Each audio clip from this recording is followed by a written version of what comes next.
আসসালামু আলাইকুম এভরিওয়ান। রুমা কিচেনে সবাইকে স্বাগতম। আশা করি সবাই ভালো আছো। আলহামদুলিল্লাহ আমি অনেক ভালো আছি। বিকেলে চায়ের সাথে এরকমের একটা মাছের চপ হলে খুব ভালো হয়। খুব সহজেই তৈরি করে নেব দোকানের মতো।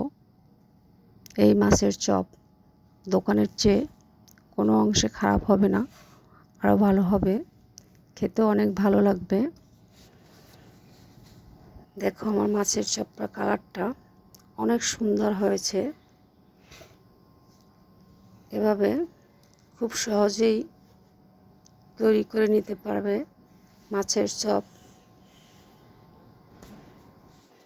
প্রথম একটা পাতিল বসিয়ে দেব, তার মধ্যে দিয়ে দেব পানি।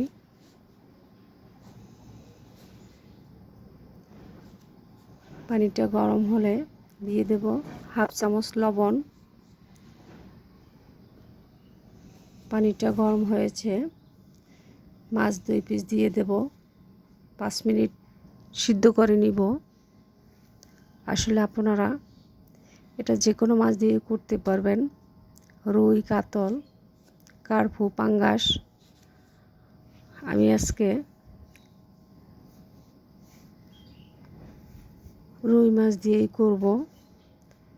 মাছ দুটো 2 পিস সিদ্ধ হয়েছে, পানি ঝরিয়ে নিয়েছি। এখন এগুলোকে কাটা ছড়িয়ে নেব। আস্তে আস্তে করে কাটাগুলো বেছে নিব।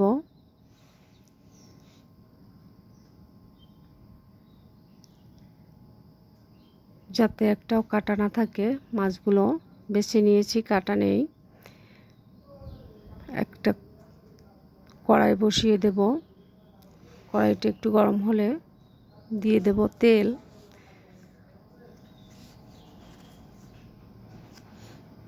এখানে আমি তেলটা গরম হলে 2টো পেঁয়াজ কুচি দিয়েছি। আসলে এখানে বাটা মশলা ব্যবহার করবেন না, কাটা মশলাই ব্যবহার করবেন। 2 মিনিটের জন্য পেঁয়াজগুলো ভেজে নিব।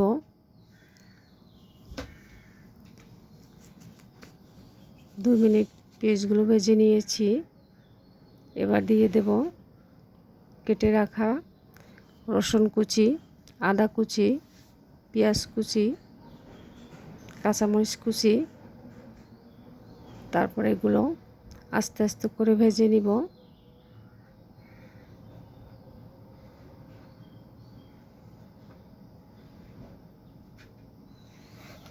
সবগুলোকে ভালো করে ভেজে নিব যাতে কাঁচা গন্ধটা চলে যায়।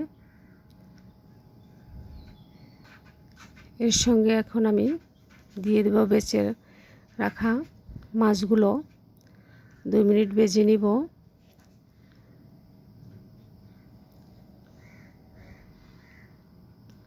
পেঁয়াজের সঙ্গে মাছটা 2 মিনিট ভালো করে ভেজে নিব। মাছটা ভাজা হয়ে গিয়েছে। এবার দিব স্বাদ মতো লবণ, হাফ চামচ হলুদের গুঁড়ো, হাফ চামচ জিরার গুঁড়ো। ভালো করে আবার একটু নেড়ে চেড়ে নেব। মশলাটা ভালোভাবে মিশিয়ে নেব।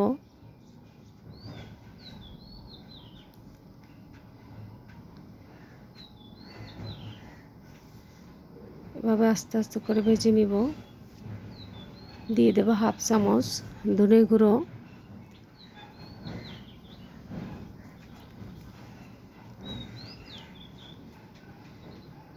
আবার এগুলো ভালো করে মিশিয়ে নেব। আগেই আমি 2টো আলু সেদ্ধ করে ম্যাশ করে নিয়েছিলাম। এটাকে দিয়ে ভালোভাবে মিশিয়ে নিব এবং ভেজে নিব। দিয়ে দিব হাফ চামচ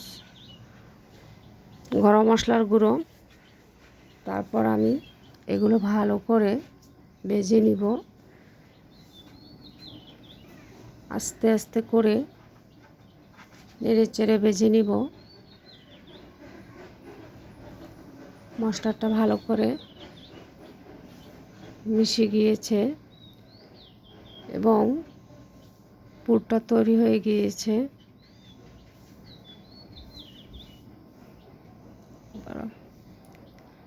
এগুলো দিয়ে আমি চ্যাপ্টা চ্যাপ্টা করে শেপ করে নিব। আসলে এটা আপনাদের পছন্দ অনুযায়ী গোল করে নিতে পারেন, লম্বা করে নিতে পারেন। আমি আজকে দুই ধরনের শেপ করব, গোল এবং চ্যাপ্টা এবং লম্বা। তৈরি হয়ে গিয়েছে শেপগুলো। এবার আমি একটা বাটিতে 4 চামচ কর্নফ্লাওয়ার দিয়ে দেব পানিটা দিয়ে ভালো করে মিশিয়ে নেব। দিয়ে দিব হাফ চামচ গোলমরিচের গুঁড়ো, সেটা দিয়ে ভালো করে মিশিয়ে নেব। ব্রেড ক্রামের ভিতরে সবগুলো দিয়ে দেব। একবার কর্নফ্লাওয়ার ডুবিয়ে আবার ব্রেড ক্রাম মাখিয়ে নেব, আবার চুবিয়ে ব্রেড ক্রাম মাখিয়ে নেব। এভাবে দুইবার কোট করে নিব। আস্তে আস্তে করে সবগুলোকে কোট করে নিব। সবগুলোকে কোট করা হয়ে গিয়েছে। 5 মিনিটের জন্য রেখে দিব যাতে ব্রেড ক্রামটা ভালোভাবে বসে।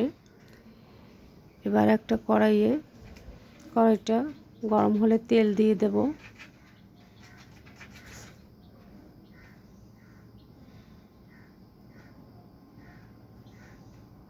তেলটা গরম হলে আস্তে আস্তে করে চপগুলো ছেড়ে দিব। তেলটা গরম হয়েছে, চপগুলো দিয়ে দিছি। মিডিয়াম আঁচে চপগুলো ভেজে নিব।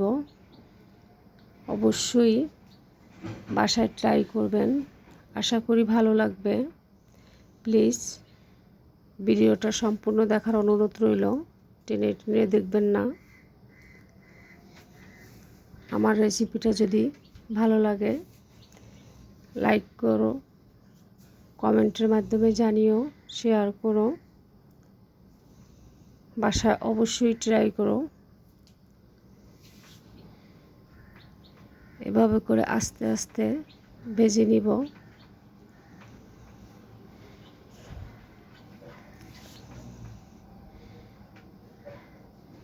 দেখো আস্তে আস্তে কালার হচ্ছে।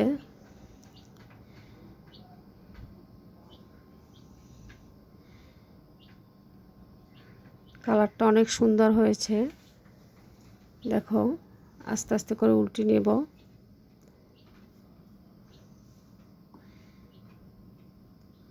আমার রেসিপিটা যদি ভালো লাগে প্লিজ সাবস্ক্রাইব করে আমার পাশে থেকো। তৈরি হয়েছে চপগুলো এবং কালারটা অনেক সুন্দর হয়েছে। এভাবে তৈরি করে নেবে মাছের চপ, আশা করি ভালো লাগবে। যদি আমার রেসিপিটা তোমাদের ভালো লাগে প্লিজ লাইক করো, কমেন্ট করো।